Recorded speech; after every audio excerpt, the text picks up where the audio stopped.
All right, so today we're working on the areas of an irregular polygon. That means it's not just an easy rectangle or an easy square that we can do.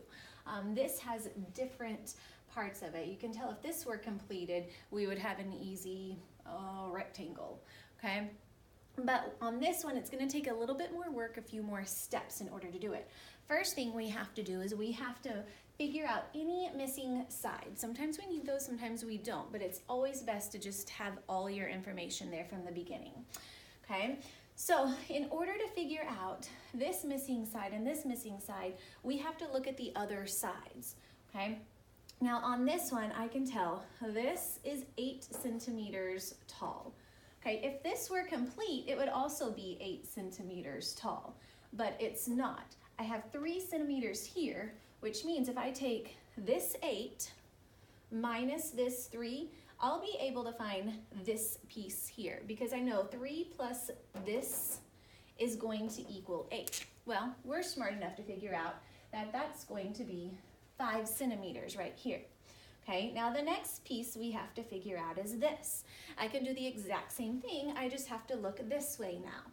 9 centimeters would be all the way across, but I know I have 4 centimeters here and then some left over here, okay? So 9 centimeters minus this 4 centimeters is gonna give me this. 9 minus 4, again, we're smart enough to figure out that's also 5 centimeters across, okay?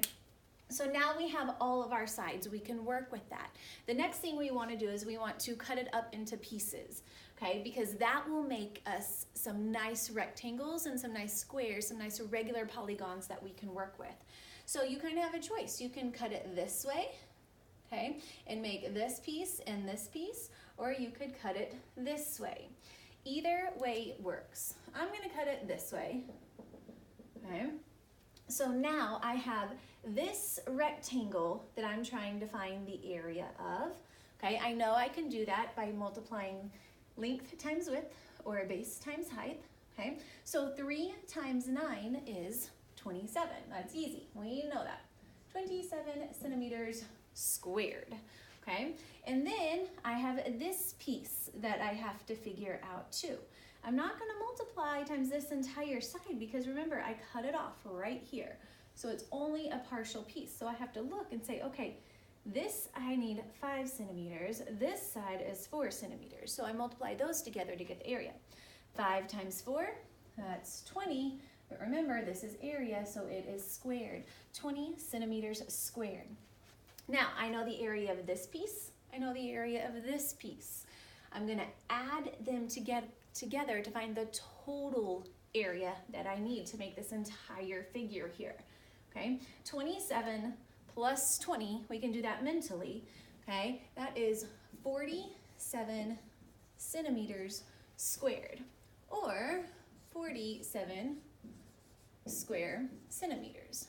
Either way there, okay? But that is how you complete that. Find the missing pieces, find the area of the individual rectangles in there, the individual polygons in there, and then add up that total. You'll get your total area.